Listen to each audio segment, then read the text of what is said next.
Good morning and happy Pride. And my name is Steven Chavez, and I am CEO of Chavez PR based here in Los Angeles.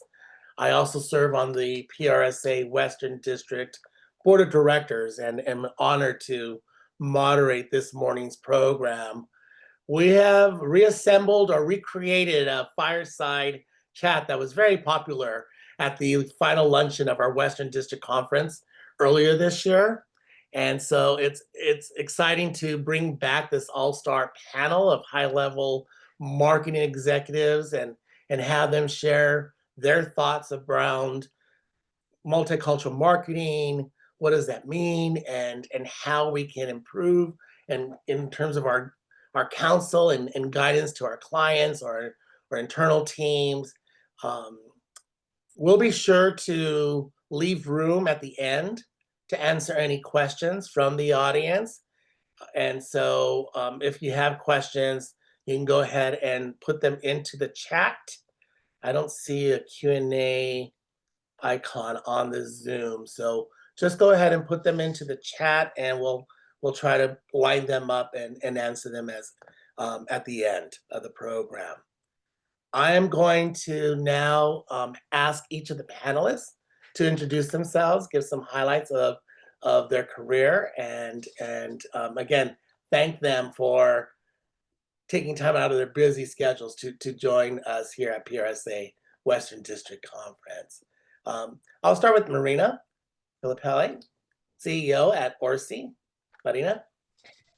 Good morning or afternoon if anyone's calling in from outside of the West Coast. As Steven said, I'm Marina Filippelli. I'm CEO of ORSI. ORSI is a Hispanic first, independently owned agency. We have been around for over 40 years. Our founders were some of the first to actually establish an agency targeting U.S. Hispanics. I've been doing some sort of multicultural or Hispanic marketing and advertising and production in my whole career, which I will not tell you how many years that is. Yeah, I'm really excited to be here and have a good conversation and answer any questions. Really, I think that's a really important part of this, is to, allow you all to ask questions if there's any issues you're facing in your own organizations that we can be of assistance with. Thank you, Marina. And next, Susie Bell, VP Group Director at the IW Group. Hello, everyone. I'm so excited to reassemble with my fellow panelists. It was so fun to do it in person last time. But I've been in the industry for over 20 some years, mostly on the marketing and agency side, on the advertising side. So I've worked on, all the major car brands. I've worked on healthcare brands. I've worked on telecom, you name it, just about every category of touch. I'm currently working on McDonald's, which has been super fun and exciting for over the past year that I've been at IW Group. And it's just been a big joy for me to work in the multicultural space after spending all of my career in the general market space. I also dabble as a part-time lecturer at Cal State Fullerton, and obviously do speaking engagements when I can, and a proud mom of 2 boys. Nice. Thank you, Susie. Adam Robles, our Senior VP at Fenton. Adam. Good morning, and thank you for having me, Stephen, Marina, and Susie. It's a pleasure to join you again. My name is Adam Robles, and I'm a Senior Vice President at Fenton Communications. We are a social impact communications firm that was established over 40 years ago to solely focus on progressive issues. In my role, I'm the Deputy Lead of the Corporate Social Responsibility Practice, and we partner with brands that are driven to create positive social change. My career in PR spans nearly 20 years across several agency roles, in-house roles, and really focused on CSR, DEI, and multicultural marketing. Wonderful. Again, thank you, everyone. And good morning. Again, for those who are joining, my name is Steven Chavez with Chavez PR, and we have recreated the popular fireside chat at the Western District Conference earlier this year. And let's go ahead and jump right into the program. And we've all seen the stats of the, you know, for example, the U.S. Latino economic output is about $4.1 trillion, making it now the 5th largest economy in the world, if measured independently. And we see the growth in the Asian American market and other markets across the country. But how have you observed cultural evolution reshaping strategies in Hispanic, Asian American, and African American marketing over this past decade? I'll toss it over to Susie. Yeah, it's interesting because over 10 years ago, I was on a general market side and we had our multicultural agency partners. And when they came to the table, it was very distinct, unique cultural things towards that segment. Now that I'm on multicultural side, and when we bring forward a strategy or an idea, it's like, well, that's not totally unique to Asian, right? I'm like, no, it's not, because it's now the multicultural, the culture itself has bled into pop culture, and that's a good thing. But so what we do now is really go even deeper than that. Sure, now everyone is into anime or gaming or K-pop. That's not just for, in fact, the biggest growing audience for K-pop are Hispanics. And so it's all blending together, which is a beautiful thing. So we now go into a deeper cultural nuance that we often say, this is the if you know moment. So it's, yeah, which is like, that is the trend. And I think that's a great trend, because then we're not so separated, but we still have our ownership of our, the thing we just know. Right. And so how is it when you're dealing with your clients, how do you introduce these trends that are happening in your marketplace and show them that it goes beyond just that segment? When we present a strategy or an idea, they will literally ask us, but how is that unique to the Asian segment? It's like, it's not 100% unique anymore, but it's just more true in our segment, or it originated in our segment.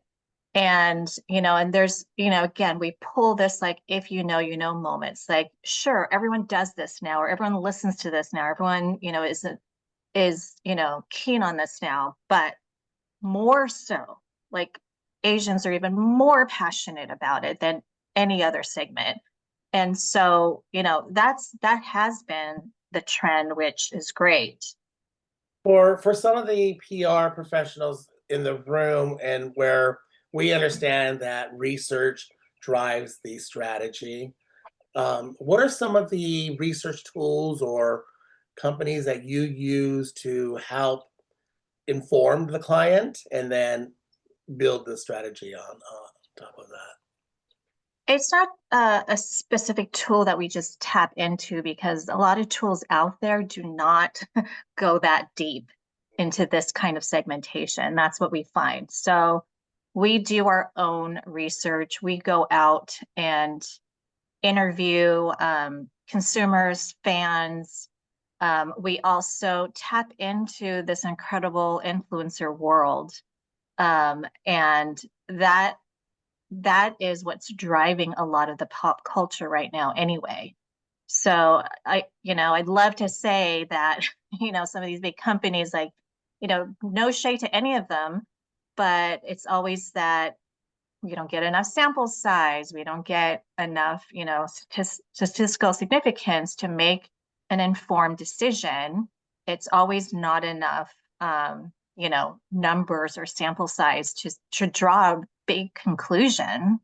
So, that's the route we go. And what about you, Marina? What have you seen in terms of, in the Latino space, trends, and how that has driven some of the activities you're your agency is involved with? Yeah, so similar to Susie, I think it's not one resource, right? We of course can tap into some of the research that a lot of the large research organizations are putting out. Nielsen just launched something, we know in at Cannes this year. So of course we look at everything, but I think we also use social listening, similar to what Susie's mentioning with influencers. Social listening is a really important tool. And I say tool not in the sense of we're using a specific platform for social listening, but just the act of social listening, very actively engaged with the community, and especially because in our world we are talking to bilingual consumers, we need to make sure that we are putting it through our own filter. We can't just trust what, a report says our social listening is. We will get like a lot of false narratives if you just get a report that says, "Hey, your social sentiment, is really positive around this topic," and then you actually put a real life person who's bilingual to read through all that, and you go, "Oh, that's not so positive," or actually what you thought was negative is positive because there's a lot of nuance in the language. So I agree. I think it's still very kind of manual. I do also want to speak to something that we use to help sell this into clients, similar to what you were asking, Susie. Um, for us, that's something we kind of we work around circles of influence.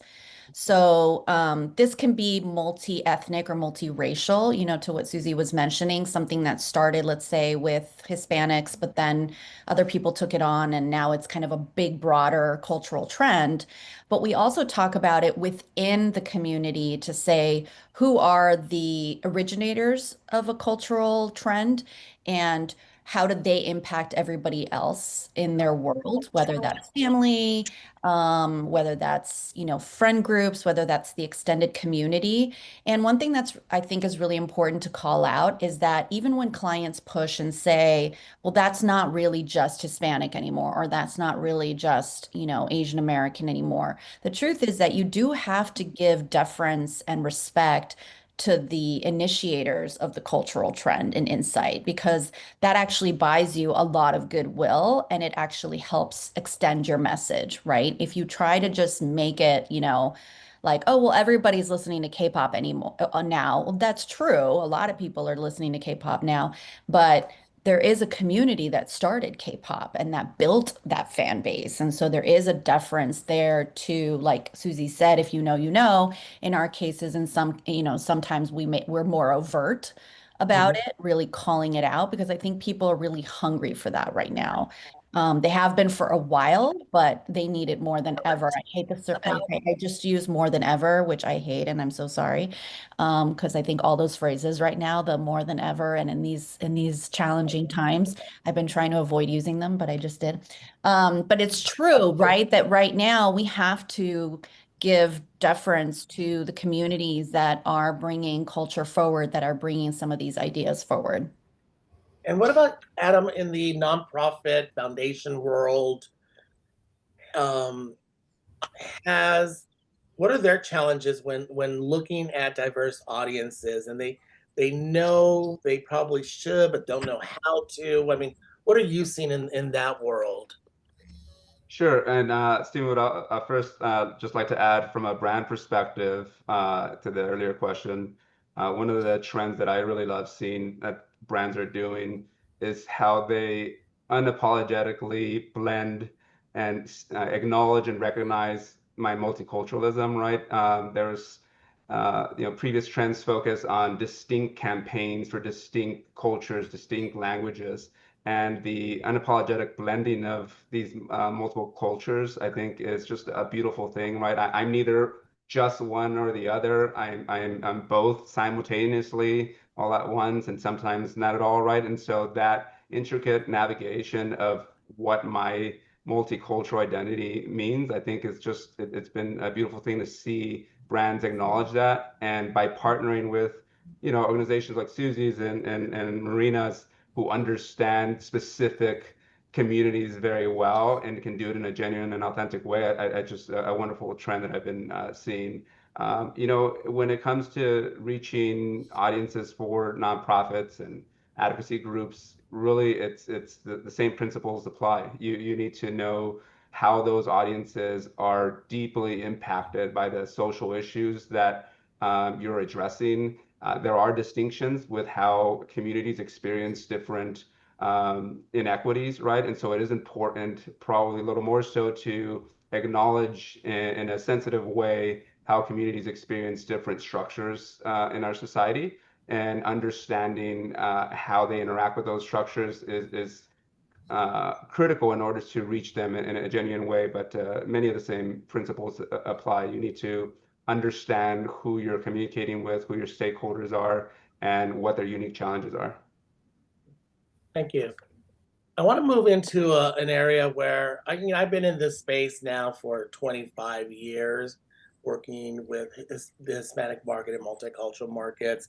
And I can remember around 2010 when companies started embracing a new concept around marketing. And I remember being at a global marketing conference in Chicago where my client, head of the marketing, global marketing, announced that they were going to be venturing into total market, right? It was a new concept called total market, which actually wasn't very new. It was something back in the 60s that then got reshaped, reinvented in 2010. That's a little dated, I guess, theme or title for that concept, from what I'm hearing from the panel. But can someone explain, for folks who may have heard of it, or I think there's still companies out there trying to do it, can someone explain what it is and what we've learned from it, or what some of the outcomes have come from that? I recall that term I first heard around that time too, around 2010, maybe even mid 2015, somewhere around there. And it meant that instead of having a general market agency and your respective multicultural agency doing two separate things, that they do it together. A great example I recall that I think worked both in theory and in practice, I believe Toyota did a creative brief, and they didn't do one for Hispanic or African American or general market. They did one brief, and they briefed all of their agencies, and they tasked all of their agencies to come up with the one idea together. That also applied to, media buying, which is a totally different thing and has financial implications. But in my world, total market meant that everyone put their heads together and come up with an idea that will work across the board. And then once you sell an idea, then respectively, you executed according to your own segment. And I believe that was successful for that campaign. And I believe they continue to approach things that way. Now working at McDonald's, we do something very, very similar where all the agencies get briefed on a new product, a new campaign all at once.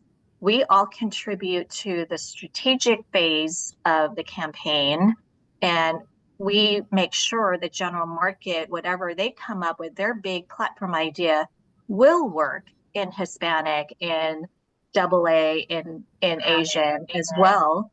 And we voice our opinion. And I think prior to that, I don't think that would have mattered. We would literally say that is absolutely a no-go in our culture, or no-go in our world, or there's just no way we can execute against this. So the phrase, yes, is dated. The idea still exists in some form, and everyone practices, hopefully, a strong, lasting legacy brand should practice it in theory. In one way or another. And yes, every segment does have its nuance, and there are specific things we need to do for a segment. But the idea is that you have a product you're trying to sell or service that a consumer is everybody. You need to work this way. Marina, do you have anything else to add? Well, I would just say that that's the ideal of total market. And like many things in life, the reality is not always, doesn't always match the ideal state. So, what our experience has been, or my experience really, because this is before I even joined Orsi, I've experienced this at multiple agencies, is that while the ideal makes a lot of sense, as Susie just explained, right? Ultimately, everyone should be working that way because there is a connective tissue for a brand that needs to exist among all consumer groups. The reality was that in practice, in a lot of cases, it just meant that you ended up with the lowest common denominator, meaning, a very generic brief that, really worked for the general market, but then was kind of forced into the multicultural segments. And I think the bigger thing that I've seen that I've seen kind of ebb and flow over the years, depending on the client, depending on the industry, the size of the agencies has a lot to do with it. If there's a network agency that's in charge that then is using its own kind of subset of multicultural agencies within their network to do all the creativity, then a lot of times there's less opportunity, I think, for new ideas to come to the table. But I think outside of creative, from a media standpoint, it has had a lot of big impacts. It has had a negative impact on a lot of of minority owned media companies because by not having a multicultural agency planning and buying the media, a lot of times they just get left off the plan because the larger agency is in charge of figuring out how they're going to reach this whole community, and they choose not to include endemic partners in some cases. I think also it had a big impact in how agencies calculated true reach and engagement from their audiences. All of a sudden, what started to happen was we're buying NBC Universal, right, which now owns NBC, Telemundo, and all of these subsidiaries, right?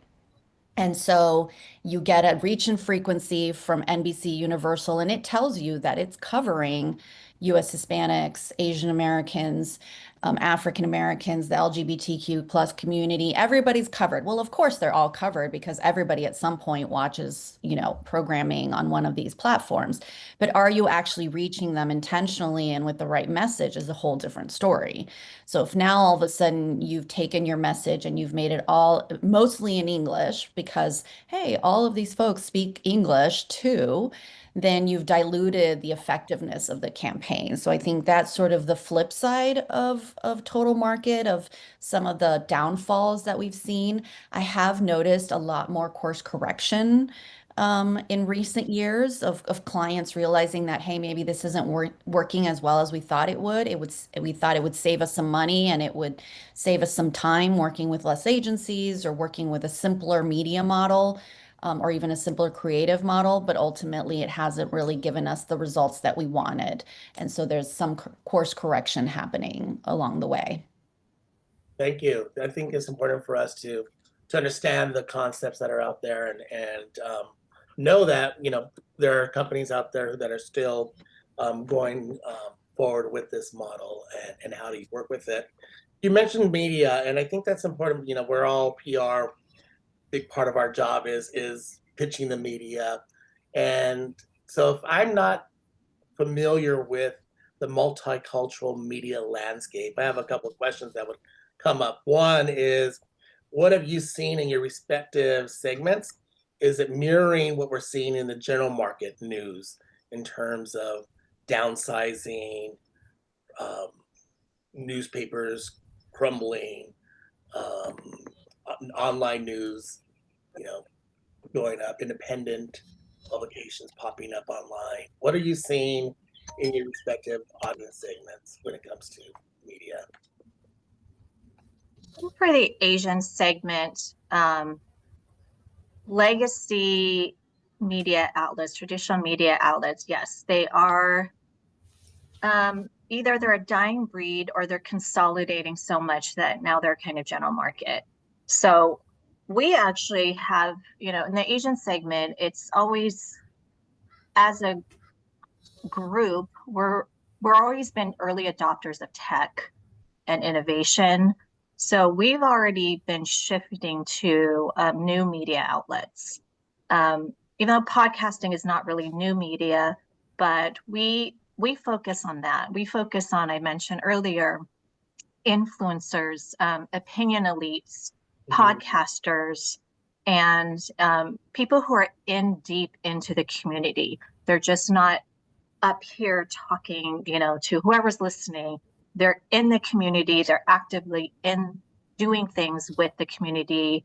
You know, and even a lot of these traditional legacy journalists started their own podcasts, started their own, have become influencers themselves. So they're also shifting over Has to that this changed? outlet. Sorry, Susie. Has that changed how you're reporting your results? Because numbers probably are different in terms of audience reach that you would get from a traditional legacy outlet versus a smaller online news. Yeah, of course. And it's easier to report that now because of there's several tools that you can use for social listening and for people who click on the article or the link online or listen to the podcast. So it is actually easier to track. And Marina, in the Hispanic marketplace, what are we seeing with our media? I mean, I think very similar, right? In terms of, consolidation, in terms of, for a long time, and we still have some, but newspapers have, I think we're in the opposite way. Instead of being early adopters, we're hanger oners. So we have hung on to certain things longer probably, and but still ultimately, we can't completely buck the trend. So I think one thing, just to, bring up a different perspective, because I agree with everything Susie said, and we do the same thing in our market. But one thing that we also try to do is think about the larger publications and focus on parts of the publication that are focused on our audience or specific reporters, right? Especially with the larger pubs in big markets. I mean, Stephen, I don't have to tell you, you're deep, way more into this than I am, but like LA Times, right? I mean, yeah, it's a general market publication at the end of the day, but it covers a lot of topics that are very important to the Hispanic community. There are a lot of reporters and sections that you can focus on. And so just using that as an example, it's something that we have to be aware of because we can't rely on our media. And in broadcast, it's become the same as well, because as Univision and Telemundo, which were our usual, our mainstays for so long in the broadcast world, Telemundo became NBC Universal, as I mentioned, and then Univision got bought out by Televisa. So they have a whole different approach now. We just have to be constantly thinking about what are the ways to really reach our community in the right places. Yeah, and I'll just add, like, we don't ignore the traditional media either, because there is, as in Hispanics, there's such a diverse group of within the Asian segment, and generations. There are first gen, there are immigrants who are still rely and very much respect and value those publications. So we don't ignore it, but we also need to make sure we're talking to everyone else who's using the new media format too. So it's just adding on and shifting focus, but we don't, a large growing portion are the first gen immigrant community that, these are, when they see their language, when they see, the something they recognize from the old world or whatever, it's like, oh, okay, I trust this information. So it's important to do both. Right. And now, if I am a client or someone who's looking to go into one of the marketplaces and start communicating via media relations, couple things that come to mind. Like one, is there something I should know about ethnic media in terms of the kind of stories they're looking for? Does my product or service, you know, what are some of the things that I need to know before I start reaching out to any of the ethnic media out there? I think you can answer this the best, Stephen.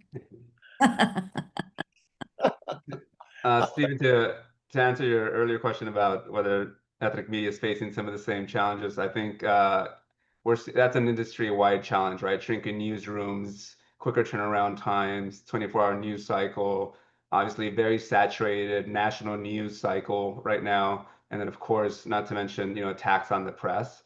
But I think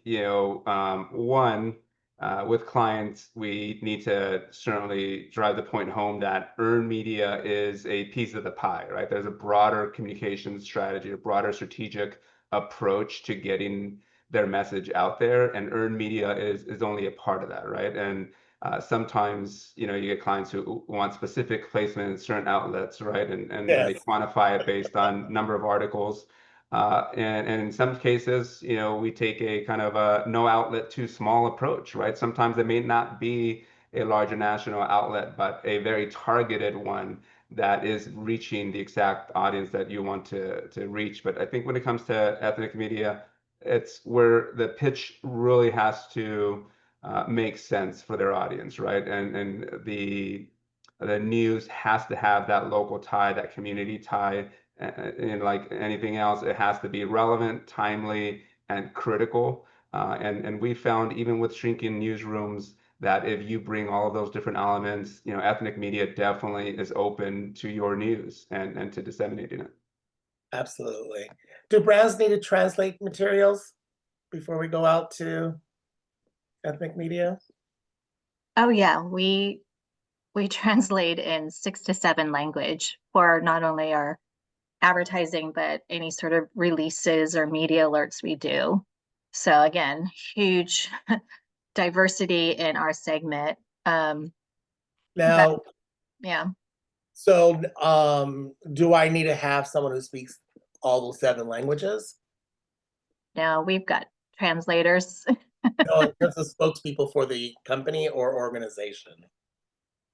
Not I think that necessarily. stops people from going into the marketplace because they're like, one, we don't speak the language, we don't have anyone who can talk to the media in their language. So how would you counsel them on that? I think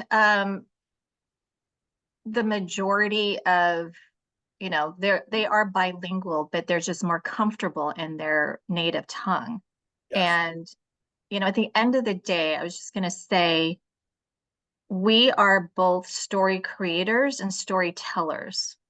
So we need to create those impactful stories and draw from the community and bring that to life.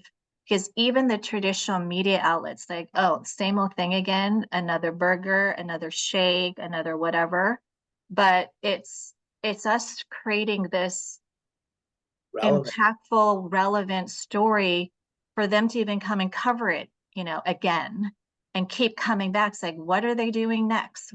How are they reinventing this? How are they going to come up with this collab or whatever it is? And then there's the other side of like, there's so many stories left on the table that haven't been told. It's drawing those nuggets out from our community and building that brand reputation of, we got to tell this story, this incredible story of, scholarships or, education or community work that, individuals are doing. And that's what keeps everyone coming back. And that leads, I think, into the next area of questions around cultural authenticity. We hear that term a lot in our marketing world. And as multicultural marketing experts, can you share with us examples of how brands do this successfully? What does that look like for a brand? Can Can I just add one more thing to what the earlier question that I think is probably relevant for the group, especially as you asked, like some folks are worried about getting in if they don't have.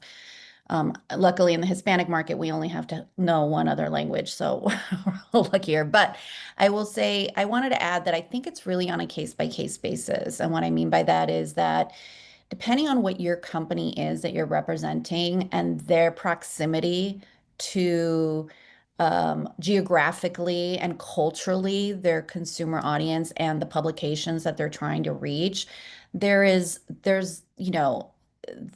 it's not black or white, right? I mean, I think if you're a very Hispanic focused brand, or if you're a brand that, is, let's say, headquartered in Los Angeles, and, there's maybe a little bit of an expectation that you will have a spokesperson that speaks Spanish or that at least really understands the culture. If you're a brand that's coming from Minnesota, to, right? Like, and to have a very specific, not to say that there's no Hispanics in Minnesota, because there are, but, there's going to be, I think, some wiggle room there to say, like, if there's an interesting story you're trying to tell that is good for our audience, we will give you a pass on not having someone that speaks the language because it's important and it's a good story. So I just want to say that there's like, it's not black or white. Like, you really have to think about your brand, what they stand for, who they are, how you can best tell that story, to Susie's point, and then also, come in very genuinely to say, this is what we have, right? We may not have it all figured out. We may not have the perfect spokesperson, but we have a story that we think is really worthwhile for your audience. Absolutely. Stephen, I have I'd like to add a quick story to illustrate the importance of having that authentic storyteller.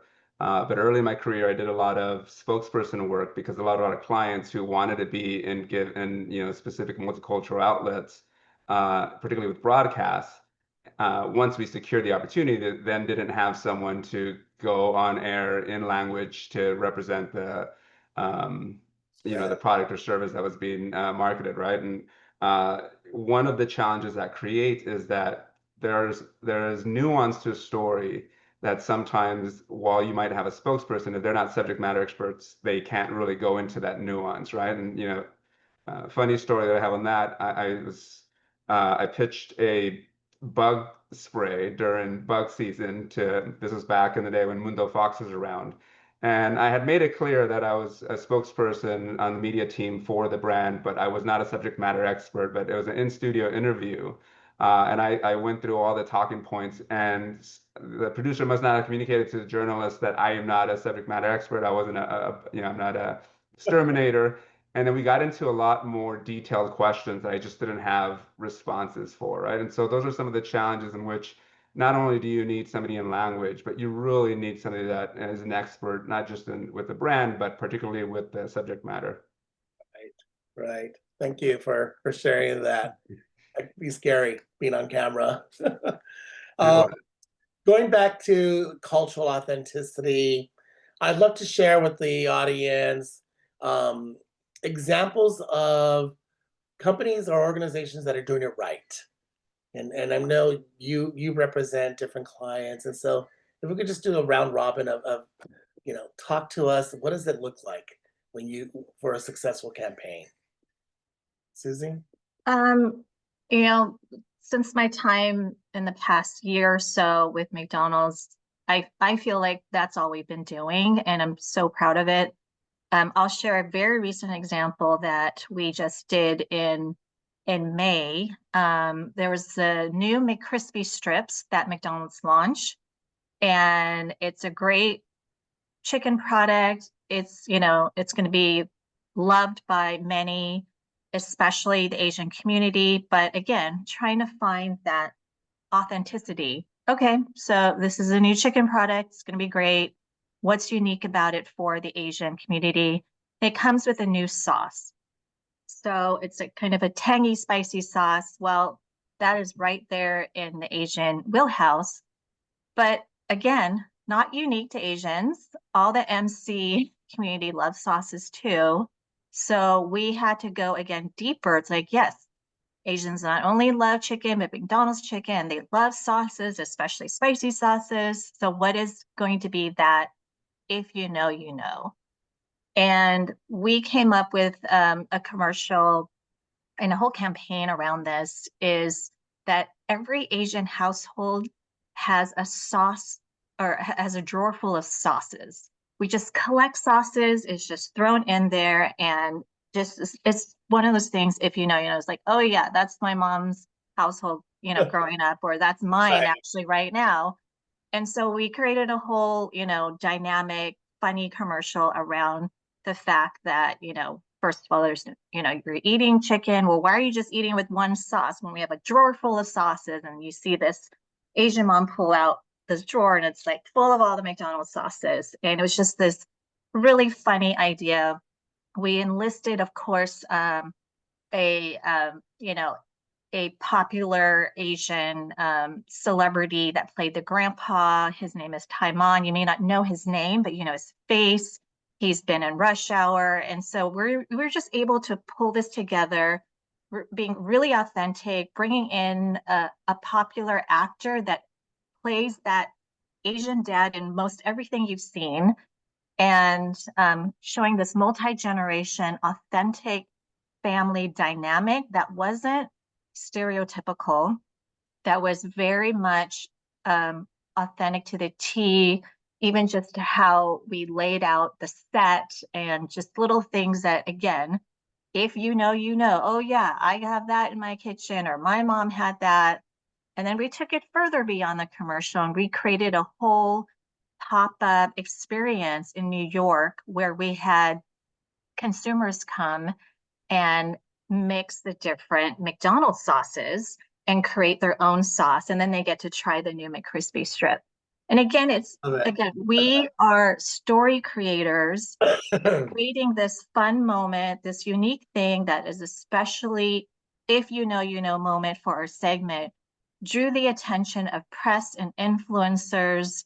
Influencers are coming by. It's like, I love this. I've never done something like this before. I've always wanted to create my own sauce. And so if you have the right strategy in place, find that nuance, that insight, and then the creators of our work are, you know, majority in our community, but even if they're not, they get that there is this moment that we will all resonate with. And, you know, that's when you come up with that authentic story to tell and to create and then share with the world. I love that. And I love the term, if you know, you know, right? Because there are things that, yeah, Yeah. it's the nod. It's that cultural Yeah, nod. it's like, yeah, I got it. That insight. I get what you're doing. Marina, how about you? I'm gonna make mine quick. I know I wish we had all the time in the world to go through these things, but I think one of the biggest challenges usually in our space is when you have a client or brand that really intuitively doesn't have any connection to your audience, right? And that there is no product or specific service that they've made, you know, to tailor to the audience. And so there you're really kind of figuring out like, what is the story we can tell to bridge these things? And, you know, we had a client, this is a past client that Dole, they do, you know, fruit cups, fruit pouches, canned fruit, all kinds of fruits. And on their face, they really have no specific, you know, connection to Hispanic audiences. And we were really tasked with creating affinity to the brand by Latina moms, which they didn't have any, and also creating an online community and social media. And so one of the things we really had to do was dig deep and think about, you know, what are the things that are really important to these Latina moms and that really connect with their, not just their being a mom and the convenience of, you know, using packaged fruits or you know, canned fruits or whatever, but really taking that off the plate and saying, this is more about how you take care of your children and what does that mean for you? And so a lot of the ways in for us almost had to use the product as like the support, but not the hero, right? The hero had to be the storytelling that we were able to connect moms with Dole as a brand and not the specific product, and then come in and say, and by the way, we have this amazing, group of products, because otherwise there was a disconnect. So I think, again, just kind of going back to the story creators, is a lot of what we do is try to figure out ways to make audiences feel heard. We did a lot of campaigns around things that moms need. We had one campaign specifically around mom sayings, like sayings in Spanish that you grew up hearing, and then how the next generations really took that and ran with it. And it was very successful for Dole, but it also wasn't, again, product forward at the beginning, because sometimes you just don't have the product or the unique benefit to sell, so you have to get creative. Adam, how about in I guess, the CSR world? I mean, how does a corporation or an organization show cultural relevance? Do you have an example of? Seems like a lifetime ago now, but there's a fairly recent example which clearly showed there not being any diversity among their marketers, but Magnum ice cream, right? They came out with a new line of ice creams that clearly seem like a feminine product, and so had there been a diverse room of people, I think they would have caught that much sooner. And in that case, ensuring more women are in the room, right? But I think in general, you need to bring in lived experience onto your either internal marketing teams, advertising teams, communications teams, and or you bring in the appropriate agency partner that understands the audience in which you're trying to reach. And so, I wanted to shift to an example of what not to do. But that was a really they faced a lot of backlash, and they made it clear that they're limited in that diversity in their across their marketing ranks. I think that leads us into the word backlash made me think about, let's go into, and not to get too political here, but when a community calls you out. And we're seeing this recently with the ICE raids, seeing what's happening in the mostly Latino communities, and the community calling out organizations on social media, calling for boycotts, for staying silent.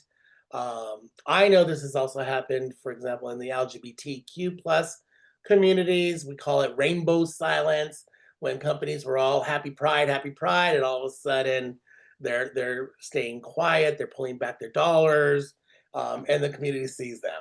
So I guess, Marina, this is for you. Can you share with our attendees what companies should not do, in your opinion, when a major issue is impacting their core customers?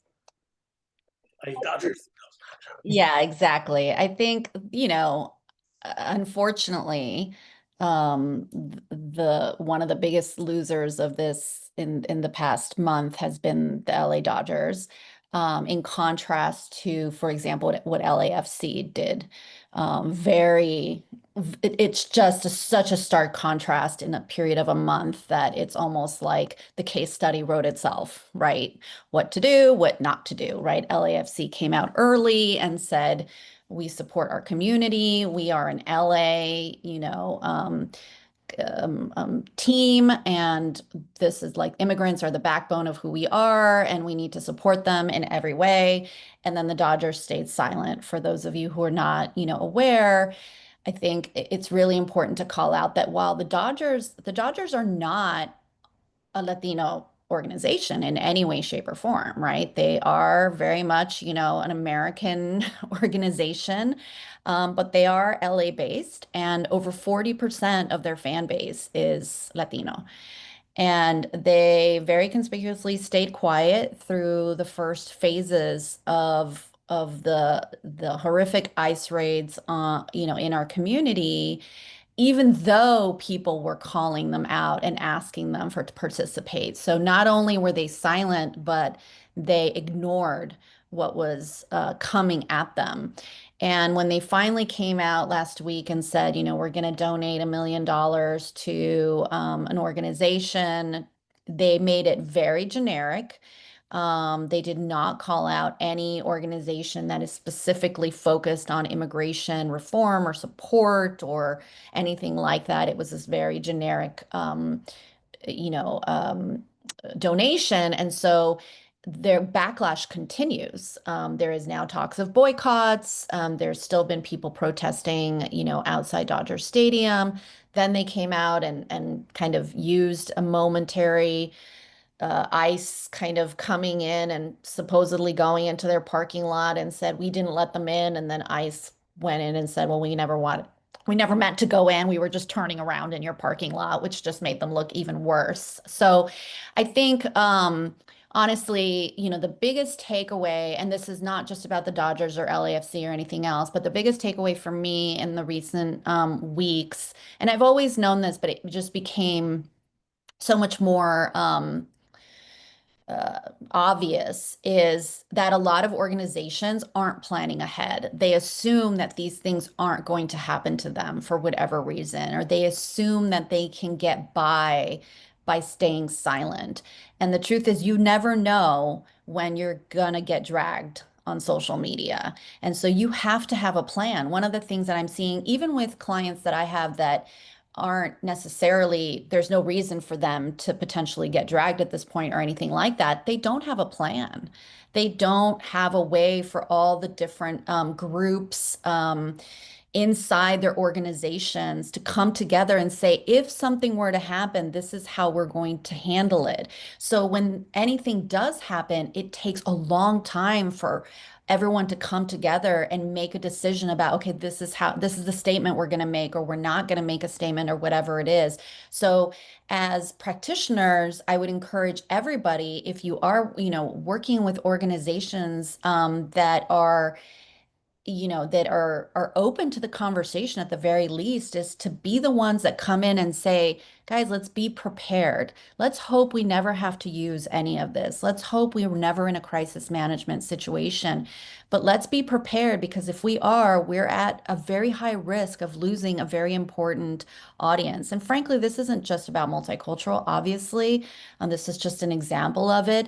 But the fact that these organizations are so large and complex really works against them, because they're not able to quickly come together and say, this is what we're going to do, unless they have, a management in place that is already, like LAFC. They knew, I think, intuitively, they knew this is what they were going to do from day one. So it's just a matter of rolling it out. So I think that's the number one thing right now, is have the conversations. That's one of the things I'm telling all my clients. Have the conversations, make sure you're ready, because you never know when it can come knocking at your door. Great. Thank you, Marina. And I agree. I think from what I saw and hearing, some organizations, leadership teams, they want to stay out of the fray. They felt it was too political. They politicized it, and so did not want to get involved at all with it. And then it ended up hurting them. Um, and then it seems like they're coming out late in the long run. It's And interesting because you think, did we learn nothing from the Black Lives Matter movement, right?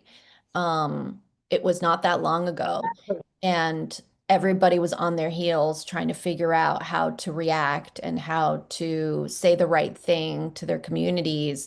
And all of a sudden, here we are again, and it's like we're starting from scratch. So that's why I'm so like bullish on just like have the conversations, have the plan ready to go, because you never know. You can try to stay out of the politics, you can try to stay quiet, but sometimes you get dragged in anyway. Adam, anything with Fenton? I know your work is around a lot of social justice issues. How have you approached or counseled clients on this matter? Sure, and I think Marina put it beautifully. I think the worst thing you can do is be caught flat-footed.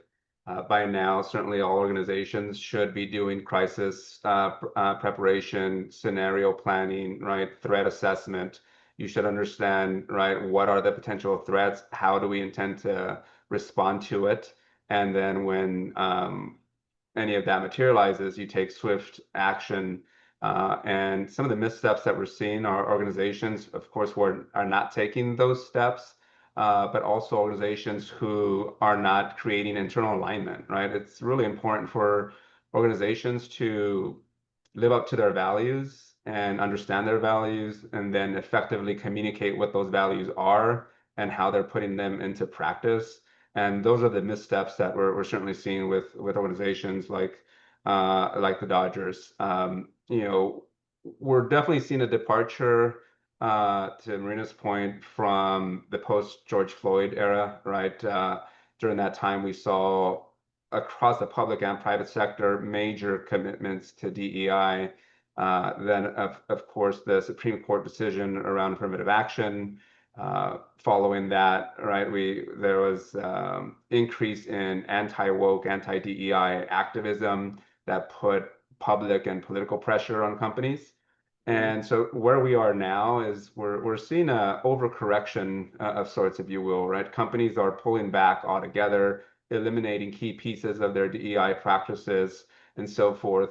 But the latest development, and it's been, again, it just seems like a lifetime ago now, with immigration policy and foreign policy dominating the headlines. But what we had been seeing was that there started to be a consumer backlash against companies that were pulling back, right? And so consumers are now starting to use their voice, right? We saw Target, for example, they are losing foot traffic across their stores. They're losing revenue. And on the flip side, stores like Costco are seeing a net increase across foot traffic and sales. And so at the end of the day, while it's certainly there's a lot of political, legal, and public pressure around DEI, we know that by and large, it is very widely supported across the country, widely supported by consumers, stakeholders, and investors. And it's just important for organizations to be clear, again, about what their values are, how they put those values into practice, and then to communicate those effectively. So many companies are communicating what they're no longer doing in DEI, right? And of course, that's in response to the political and public pressures. But as communicators, I think what's important for us to work with our clients on is not to focus on what you're pulling back on, but to use this moment to focus on what are you going to continue to do, right? The work is critical, the work is important, and the work in so many ways does follow the letter of the law, right? So it's important to spell out exactly what you are doing versus what you're no longer going to do. And in some cases, those shifts are for the better, right? I think it's important to follow the data and not the noise, right? What's working in DEI, what's not, and let's adjust and make improvements to really drive change. And so that's what we've been focusing on with our clients. It's interesting. I was having a conversation yesterday with someone who was worried about, because they receive federal grants, and they were wanting to do work, but they didn't want to promote it because they want to stay under the radar, right? Sure. And Yeah. so, Oh, go ahead. Sorry, Susan. no, and just I'm thinking, that was one conversation I had with someone, and I'm just thinking how many other organizations out there are just telling their PR teams, we want to stay under the radar, like don't. Sure. So as PR people, we want to, obviously diffuse, or sometimes it's about keeping us out of the news as much as it is, promoting. But I also think there's opportunities for us to still tell the stories of what we are doing in the community to support the community without slapping a label perhaps on it. Sure. I think risk mitigation is key here again. It's important to understand what the potential threats are. And for organizations that are either grant makers or grantees, who certainly depend on funding, or who are creating grants and are providing funding to specific types of organizations, it really is important to do a thorough assessment of your grants, your grant applications, ensure you are not, including any discriminatory language, that you broaden the scope, right? But the work itself is important, and so the work that needs to be done is working closely with legal counsel, whether that's internal or external, but ensuring a thorough review of your policies and practices. And then from a public perspective, I think it's important to demystify what DEI is, right? And I think there's so much confusion, politicization around it, that I don't know that there's a real understanding of what those policies and practices are. But I think when explained effectively, I think we could all agree that we would benefit from more diverse workplaces, from more structures that are more reflective of our societies, right? And I think that's something that we can all agree. And the work in DEI is not a zero-sum game. It's not intended to be mutually exclusive. I think you can uplift when you're doing this work, you can uplift all communities, right? Versus this idea that uplifting one, you're taking from another. And I think that's just counterproductive to frame it that way. I agree. I also want to put out to our audience, who are again PR professionals, that think beyond just media relations. Again, yesterday, counseling a client who we were talking about whether or not to do a press release announcing something they're doing in the community. And I said, we don't have to do a press release, but still have stakeholders. You still have people who would appreciate to hear from you how you're helping the community at this time. And so that could be a letter from the president. It could be in the form of a newsletter. It could be weaving in talking points into a spokesperson message, because they're going to be out at the Lions Club or a Chamber of Commerce meeting. So you can still spread the word, but you're not, throwing it out there on a press release. So think about other creative ways to still tell your stories at this time. Thank you, Adam. Anything else to add? I know DEI is a big part of it. I do want to just put a plug in for PRSA National, because I helped work on this for many months.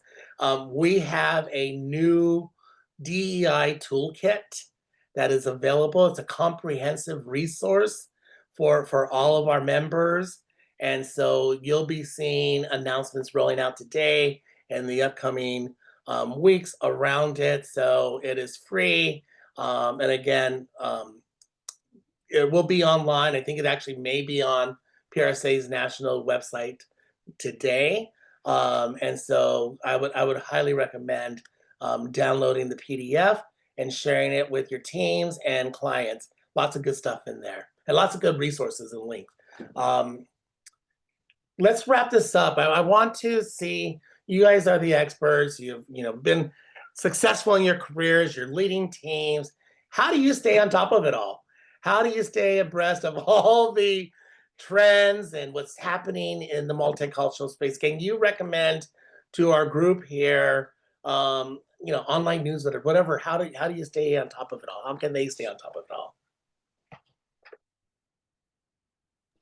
I don't. It's You should ask impossible. It's impossible to stay on top of it all. But I mean, from my perspective, I don't have preferred, because I try to do as much as I can, honestly. I'm a big fan of podcasts these days. Sometimes I have to put them on 1.5 instead of on 1, so that I can get through more of them. But I think podcasts are a really good source of information these days, because you can get very in depth on specific issues and not be so superficial, right? And there is a lot in that space. I think, obviously all the regular industry trades, I mean, we got to stay connected to them. That's just, you got to know what's going on. I also, check out newsletters from other agencies as well. Sometimes, you're really focused on one area and another agency's focused on another area. So I think there's something to be said about, our industry coming together and supporting each other. That's part of what we do in, spaces like this, right? Is share information with each other. So I'm a big fan of that, but unfortunately I can't speak to one specific resource. Obviously I doom scroll a lot, and that's Right. probably not super healthy for Google alerts. anybody. Google alerts. Google alerts for Google well, alerts. no, I silenced my Google alerts because I thought my brain might explode. Yeah. But I definitely, I'm on all the platforms. I try to stay really connected, and following, people that are well known in specific areas that I think are relevant, particularly to my clients and to my industry. But I don't know that there's a silver bullet there, unfortunately. Maybe Susie and Adam have it and they can share with. Yeah, Adam, what about you?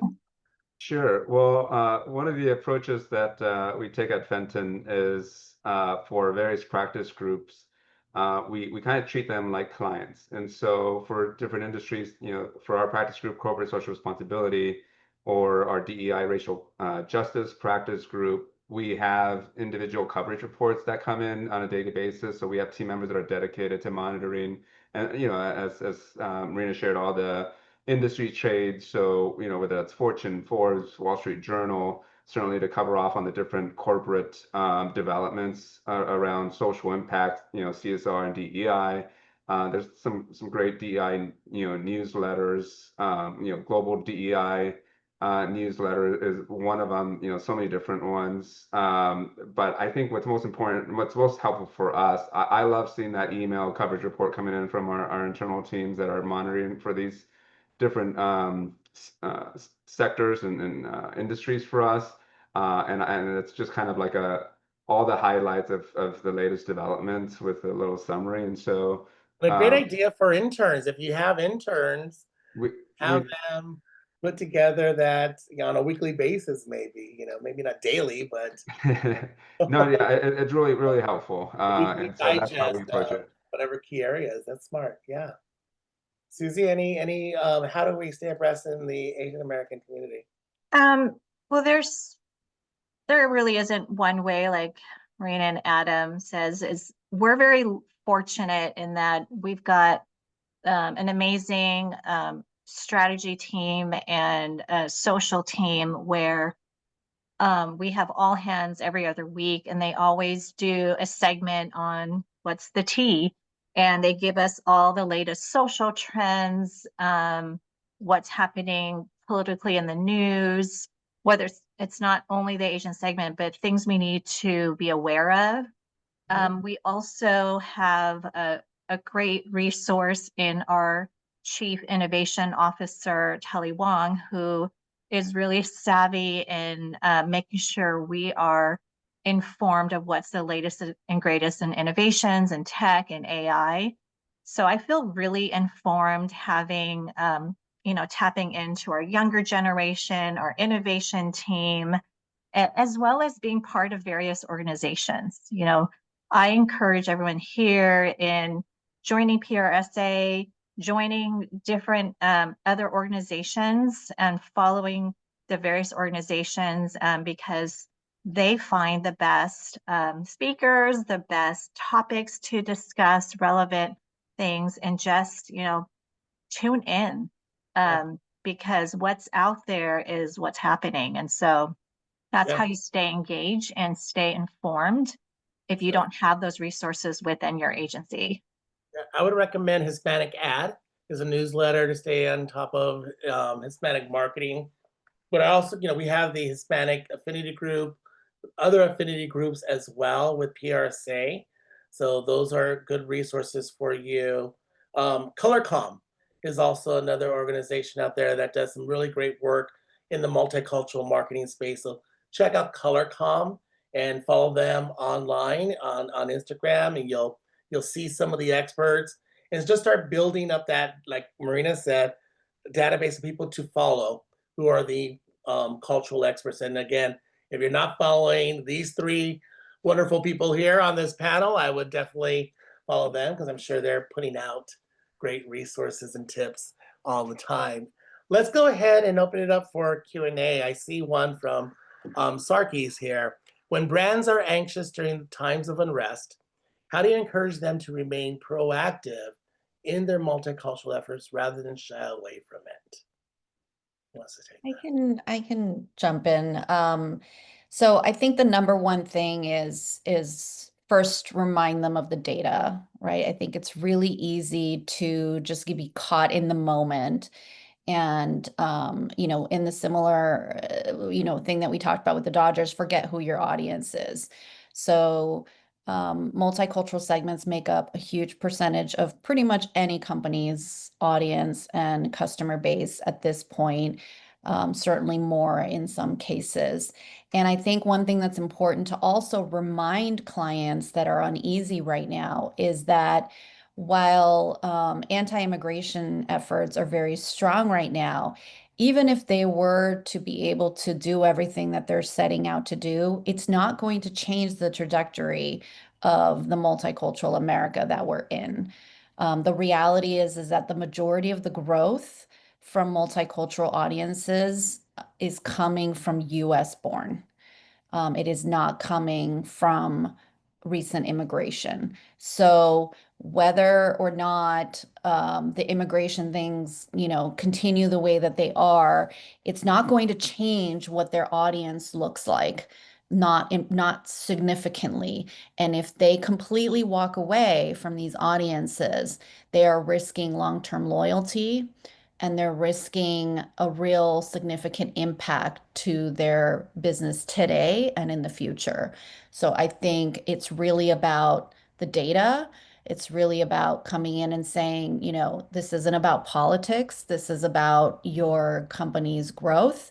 Now, I encourage those of you that are working with companies whose values align more closely to some of the issues that are going on. Certainly you can use that, right, to make sure that there's alignment. But in some cases, the reality is that we all work for clients who say, like, we're apolitical, we're just here to sell a product, a service, we don't want to get, but again, where is your audience? Who is going to buy your product or service today and then in the next 5, 10, 15, 20 years? If you walk away from them now, it's going to be much harder to get them back later. Anyone else want to add anything to it? Sure. I think, when brands get anxious, it's because consumer spending is shaky, right? And consumer spending tends to be shaky when there's economic downturn, when there's political uncertainty. And so if consumers are pulling back on their spending, that's not a time for you to not remain top of mind, right? That's a specific time for you to actually double down. Because to Marina's point, if you weren't there and had their backs during those times in which they're feeling that uncertainty as well, you won't remain relevant, and they will move on to other companies and brands that did remember them during those times. And so I think consumer memory is sometimes lasts a lifetime. In those moments of turning your back, you could potentially lose customers for forever. Thank you.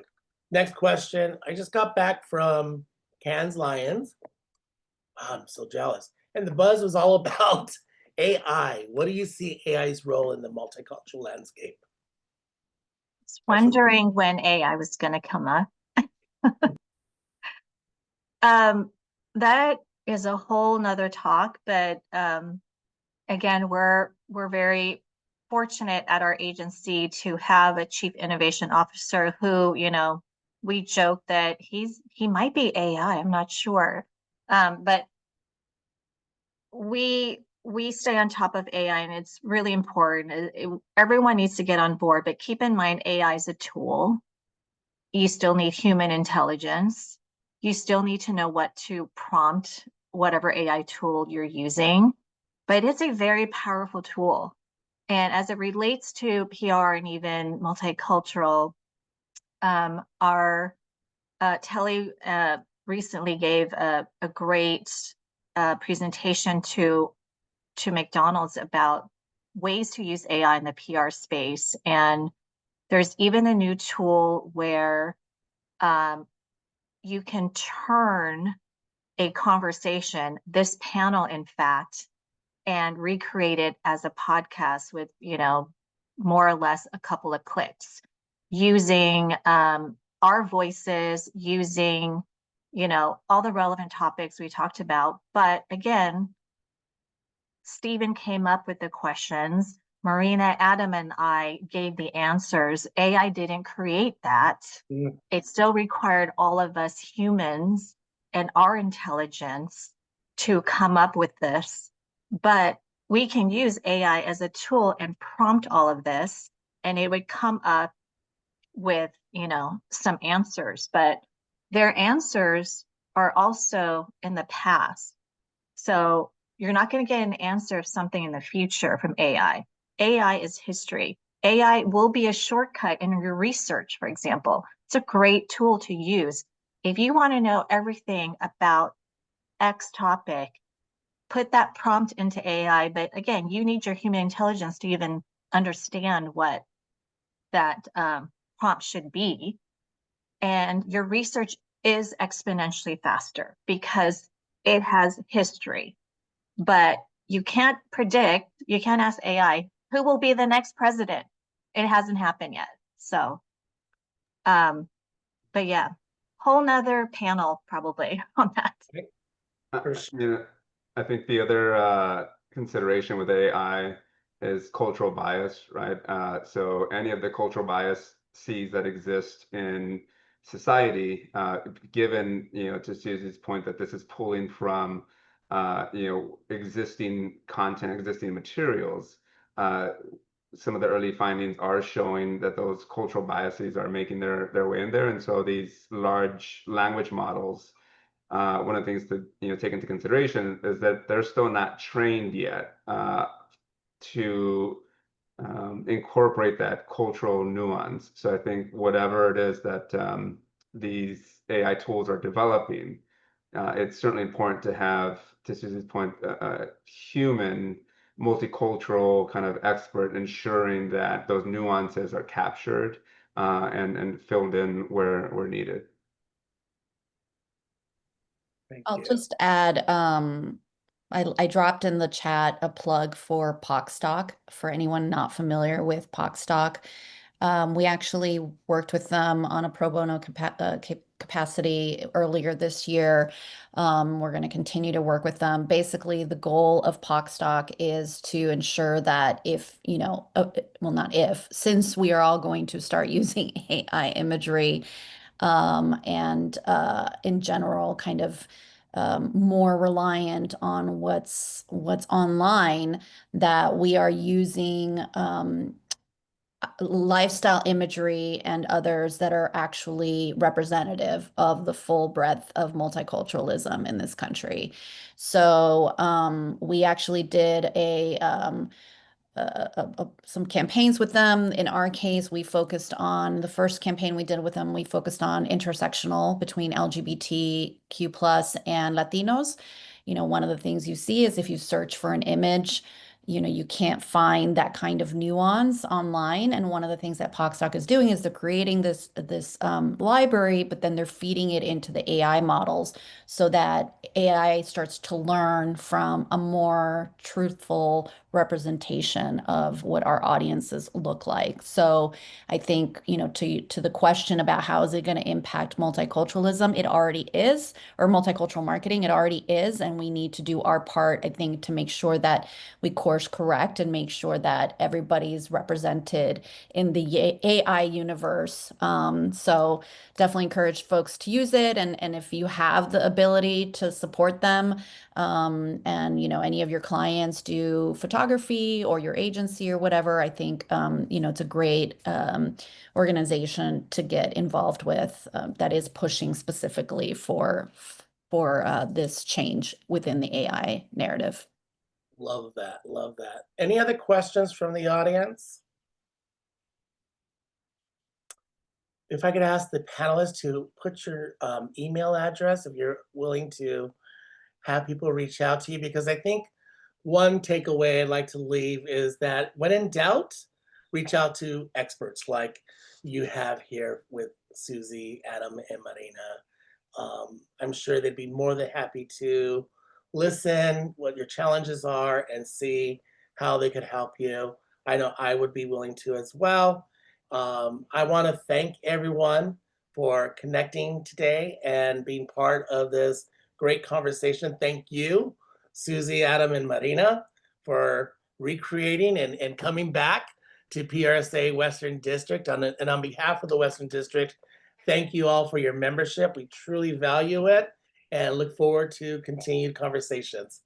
Have a great day. We'll give you back 10 minutes of your time. Thanks for Thank you. listening. Bye, everyone. Thanks for Thank you. having us. Thanks, everybody. Have a great week.